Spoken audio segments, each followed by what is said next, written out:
外菜姜丝大肠里出现金桔，令人意外。我们尽量把一些那个化学的东西降低，把一天然的东西添加进去，替代一些东西。把醋精减量，金桔的天然酸更顺口。绿豆咸蛋苦瓜的咸蛋先打成泥，再拌炒，产生像蟹膏般的绵密口感。蛋黄这东西一碰到热，会煮起来会香，对，会乳化会香，会香以后，你跟那个苦瓜的整个面包覆在里面，那口感听起来就不一样。还有南瓜风肉、清蒸干树子鲷鱼，搭配前菜、汤和点心，客家菜变出怀石料理的风格。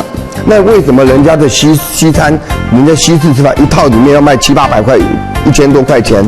其实食材也不是说比好到哪里去，就是它的改变，人家觉得西方的西式的东西就好像就是高档的东西。改变做法，开发出与时俱进的菜色，可以看出邱坤芳的企图心。客家美食少不了的麻糬，也被他拿来尝试融入各种糕点。我们把它做成18番薯烧，还有雪柿，还有麻薯饼，这个都是融入我们客家的一些麻糬在里面。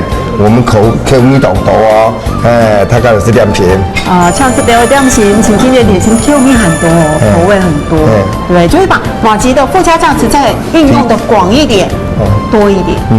把番薯肉挖出，放入自己做的麻糬红豆泥，再回填烘焙，为客家食材找新风味、新魅力。邱坤芳说是一大乐趣。